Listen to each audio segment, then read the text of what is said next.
Gwen. As Gwen said, my name is Amanda Cooper, and I'm the Director of Advancement at Zeeland Christian School. But I also have the distinct pleasure of serving on the Tulip Time Board. And I do mean pleasure. That's because I absolutely love Tulip Time. I love everything about it. I love the parades, I love the dancers, the fireworks, I even love the crowds of people.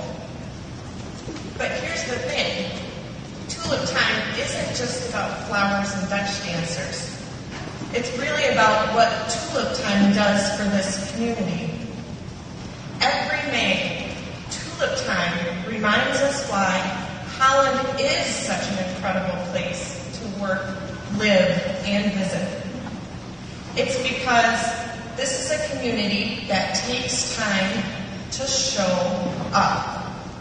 At Tulip Time, our community comes forward in hundreds and thousands to volunteer, to march in parades, rain or shine, to scrub streets, to plant tulips.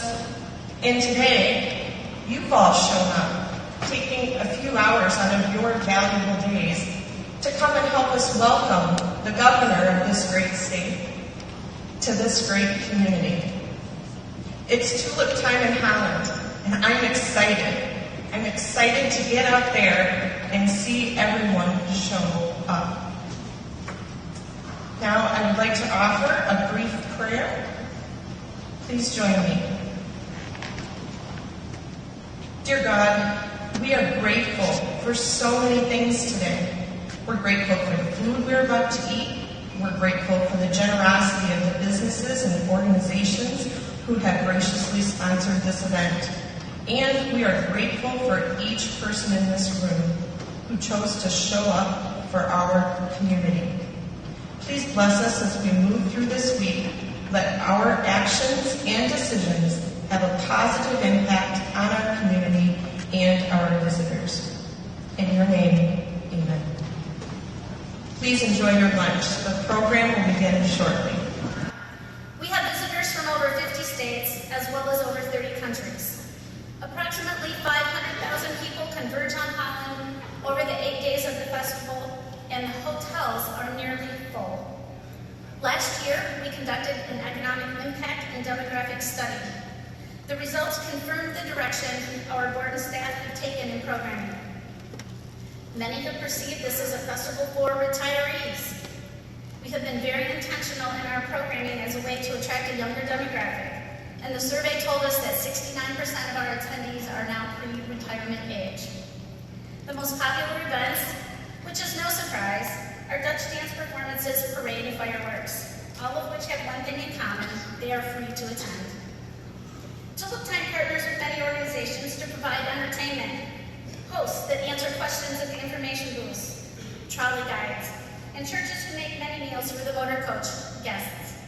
I wish I had time to name them all, and last year we gave back more than $89,000 to these organizations for their help in inviting the world to join the dance. This is what community is all about. The most impressive piece of data from the survey is $12.9 million. This is the economic impact on the local community due to Tulip Time.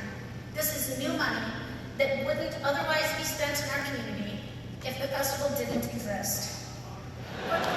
It's hard to believe that it's been almost 90 years since the people of this great community experienced the civic beauty of Tulip Day. But through the years, Tulip Time has grown to the point that it encompasses so much more, most notably civic engagement and leadership, people working together to improve the lives of those in this community.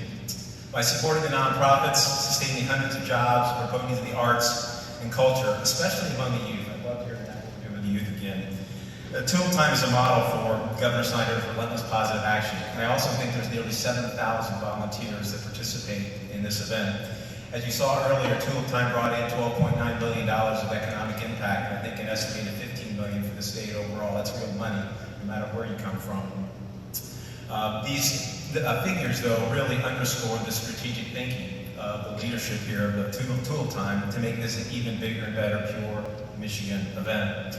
Huntington, as you know, is also dedicated to the community in addition to our 300 colleagues that we have working here. We provided with the Pure Michigan Business Connect program. We made a commitment of $2 billion of lending to small businesses and commercial businesses several years ago, and we're continuing to look for ways to expand our presence in our communities. And we found something. Last year, in 2015, we collaborated with the Michigan Economic Development Corporation and come up with the Pure Michigan Micro-Lending Initiative, which the governor knows very well. That's a $5 million, 5-year commitment that we're making that brings capital to small businesses that aren't yet capable of getting it from any of the traditional banks, including Huntington. It's a way to get capital back in the neighborhoods. I call it my mini neighborhood vitalization program because that's where a lot of these small businesses are.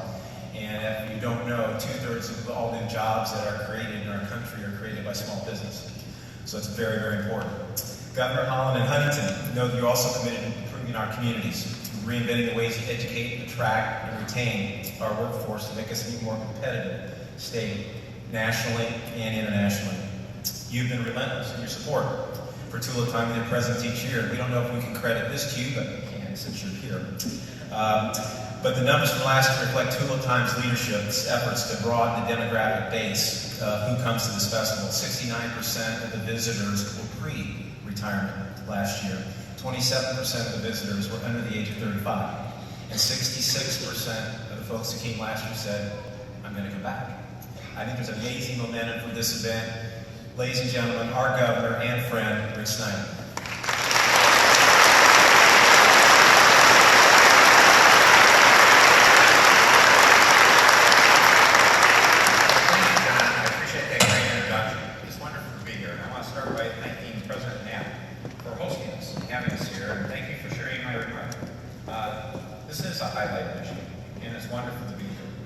It's also great to be with the mayor. Mayor DeBoer and I had a chance to meet before this, and I appreciate your passion and your vision for the city of Holland. You're in good hands in this community. Also, I want to recognize it's great to have as Grand Marshal Mayor Dykster back. Actually, the only question I had is, I don't know on the local cable channel if you're showing reruns of his past videos. That would be something that would be a highlight. When I appreciate your work on the new video, so I'm glad to see all the great work expanding this program. It is wonderful. And all the volunteers and the great work being done here. So congratulations, but thank you on behalf of all of Michigan. It's wonderful to be here with my partners in the legislature. We have a team. We've been reinventing Michigan over the past few years, doing good work together. And it's great to have the Senate Majority Leader, Senator Shoemaker, and a number of great representatives that represent your area. You should be proud. Not only do they represent you well, they represent all of Michigan well. And they have their heart in the right place. I want to thank the Council of Generals for being with us. This is an international festival. This is a highlight to people from many different backgrounds, many places around the world. It is something that's special. And you should be proud of the Dutch heritage that we have. I was proud to be in the Netherlands just a couple weeks ago. And to see the commitment, the connection is a special thing.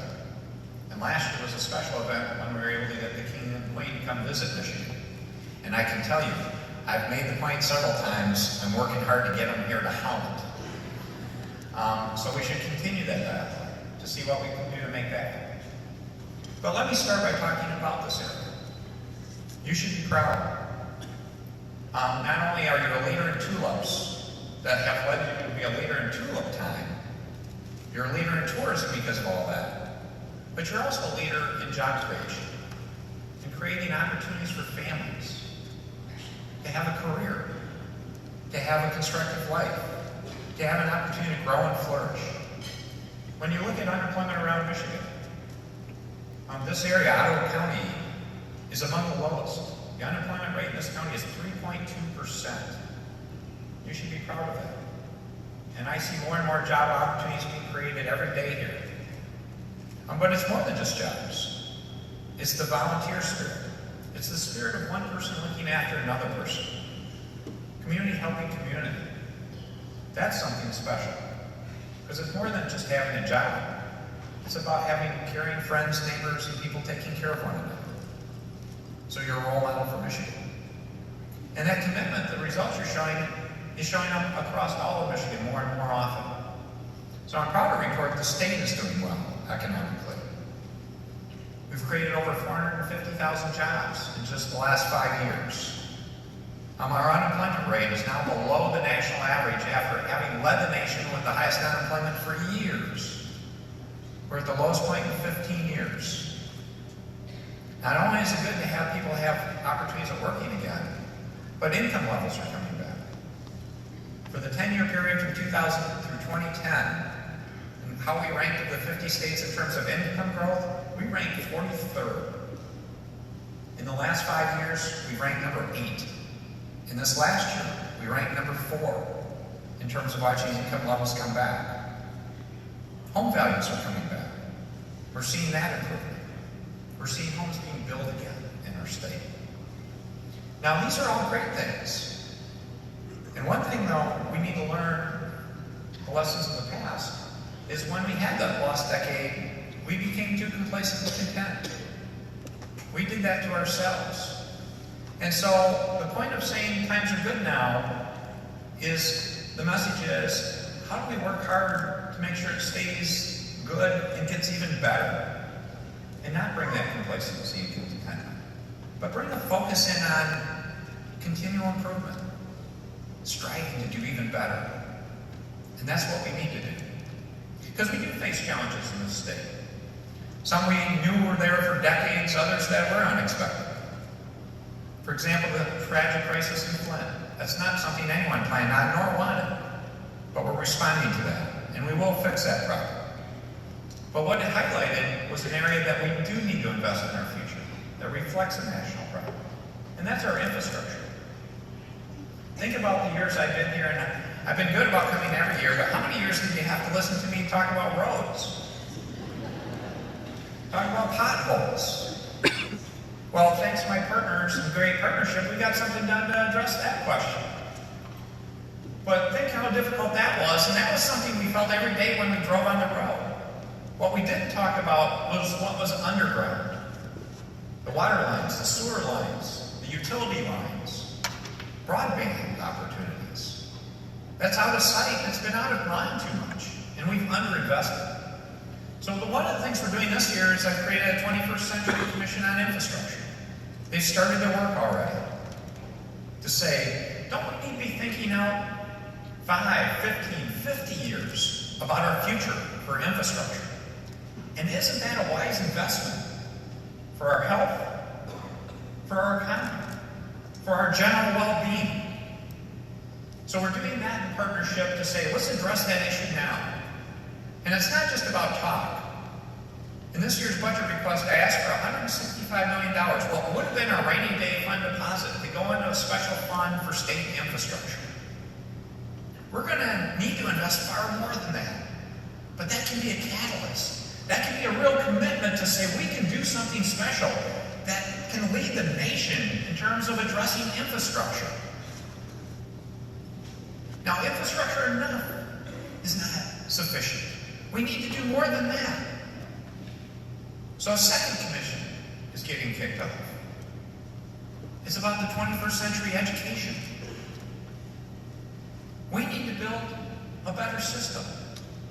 I'm proud of what we've done over the last few years. We've actually done some outstanding things. Areas in particular.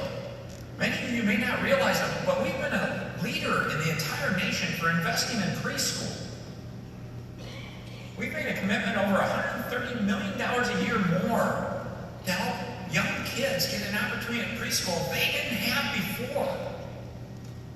We're doing some great things with pre-3 reading. And you may hear about this one. A lot of people will call it third grade reading. I don't like that. Why don't I like it? You can't wait until third grade to start to read. You got to start in preschool. And you need to show results by third grade. We can be a leader in that. And we're grabbing that mantle and running with it. A huge opportunity for us is career tech education. The skilled trades. We can solve a problem we messed up in this country about 20 or 30 years ago. 20 or 30 years ago, we were smart enough to figure out just getting a high school diploma wasn't going to be good enough on its own. So we said we needed to do more. But then we made a dumb decision. We said everyone should go get a university degree. I'm never going to discourage anyone from striving to do that. I'm proud of mine. But we need to recognize that there's equally honorable, equally important track for career tech education and those skilled trades. And then to recognize there are very few unskilled jobs left. If you're in agriculture today, if you're a farmer, you're a skilled tradesperson. If you're in manufacturing today, you're a skilled tradesperson if you're working in one of those facilities. So in addition to welder, plumber, electrician, we need to broaden that understanding, and we need to encourage young people and their parents to understand what great career opportunities these are. I can tell you, if I ask the companies out there today, would you be hiring in these categories, I could get almost all their hands to go up to say, you've got more than one job you're waiting to fill right now. Let's fill them. It's a huge opportunity. And then we need to continue on. Let me ask you a question. This is one of my fun questions I started asking people recently. Think about back to your days when you were in high school and college, and you were thinking about what you're going to do, what career you're going to pick. Now, the natural ones we all know about: policeman, fireman, teacher, nurse, doctor, lawyer, all those kind of things. Those are the ones you know about: plumber, welder, electrician. But think about when you were in school, high school or college, remember all that great counseling you got to help you make that decision? Do you remember how great that counseling was? I haven't had a place yet, a group of people that could keep a straight face when I ask that question. Isn't it something we should do? Isn't that common sense? It worked back then because you could get that high school diploma and just go on, or just get that bachelor's degree and go on. It worked. It doesn't work well today.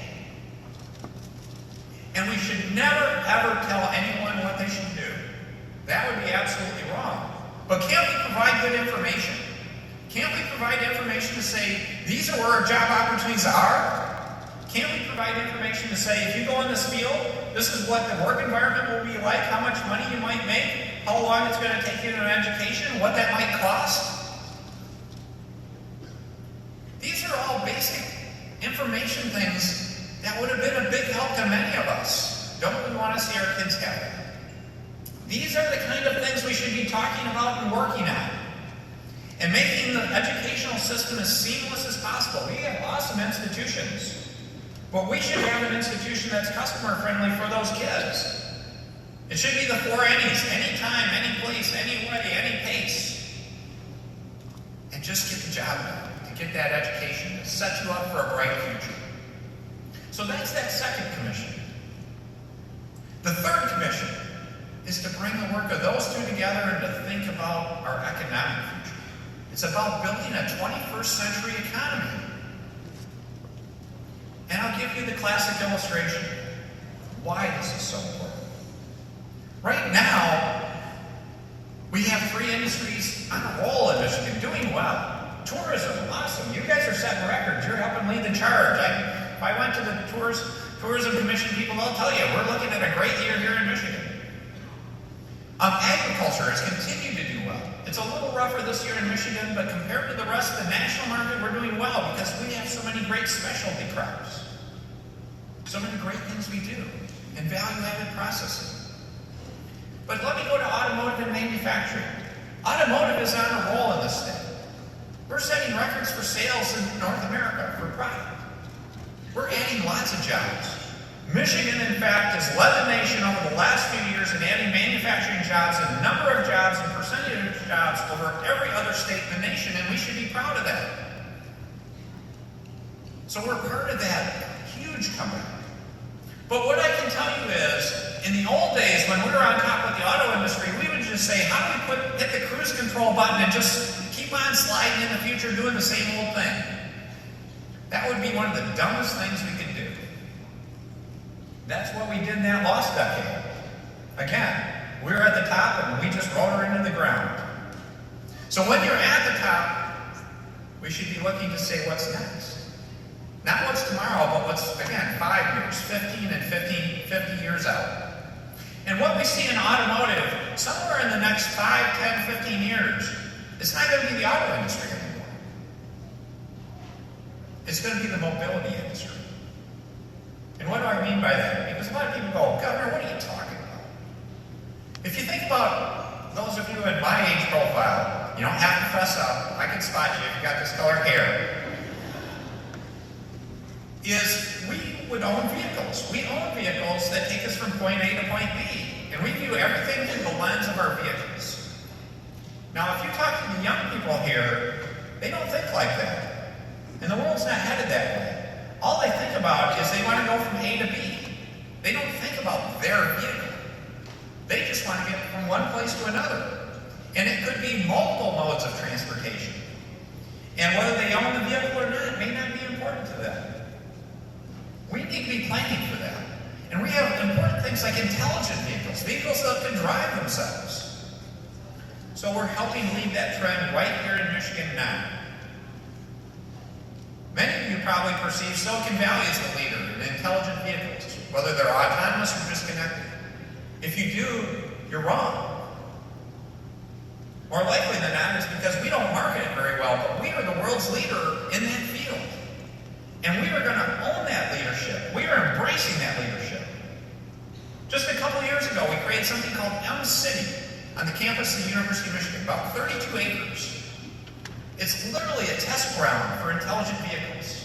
It's a mini town with underpasses, overpasses, all these things that they can go out and test. The interesting part is, the auto industry is telling us there is no capacity left at this place to do anything more when demand is several times higher.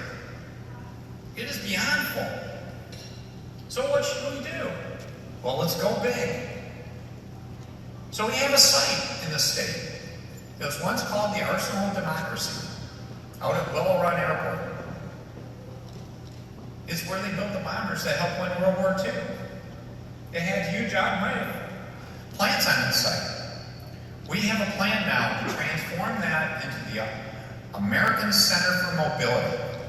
It would be 332 acres, 10 times the size of M-City. It would be the world's best place for the center of intelligent vehicles and mobility. And we're getting approvals now to work through the state support for this piece. And we're talking to the federal government. And we're talking to industry, and industry is embracing this idea. I had a meeting this week. We had leading automakers in the world at the table talking about how we can do this place. That's the future of Michigan. Not thinking about the rearview mirror of what the automotive industry looked like in the past, but saying it's going to be the mobility industry in the future. And we should be doing the same thing in information technology, in medical device, in all these fields. Let's embrace this concept. Let's prove we can be smarter and wiser. Because it creates an opportunity that's special. And that's one reason I'm excited to be here. Because I started talking about how you've led Michigan in so many ways. I need your help. And that's my ask of you today. Let's embrace these concepts. Let's embrace these concepts of infrastructure. That's just good common sense. Let's embrace that concept of education. We're talking about our kids and their kids. Let's embrace this concept of the future of an economy. Michigan has led this world in being the leader in innovation. We did that for many decades until we took it for granted. Now's the time to pick that mantle back up again. We've started it already, but we have more work to do. We're at the ground floor of this. And one of the ground floor places to start to bring Michigan all together is right here in Holland, in Ottawa County. So I'm asking you to sign up. And I'm going to ask other places around the state that have this track record of success to be the early signers on this. And let's grow this momentum. And let's grow it in the context of understanding Michigan is at its best, at its strongest, when we work together. when we set aside blame, when we set aside fighting, when we show the rest of the country, they may be caught up in this at the national level, but we're not going to get caught in that trap here in Michigan. We're going to show it's about neighbor helping neighbor, person helping person, and building something stronger and better that can help lead not only Michigan, but our entire country. So that's why I'm excited to be with you. That's why I'm excited to be your governor. I'm proud to say I've got a couple more years' work. But this is something that's going to take more than 2 years. So this isn't about a person. This isn't about a law. This isn't about a regulation. This is about a feeling, a passion, an emotion that can go on for years. And that's why I'll come back to you and say, what we're talking about today, what I hope you go out of here and start discussing, is not the Michigan of just tomorrow, but that Michigan of 5 years from now, of 15 years from now, and 50 years from now. We're creating the platform for better, smarter people to follow behind us, to build on something without having to look in the rearview mirror, because we've cleaned up the messes of the past, and we've set a foundation for the future. So be proud with this festival. You've set that tone, you continually make it better, you're showing you're leading the world. Let's show them in these other areas too. Have a great festival. Thank you so much.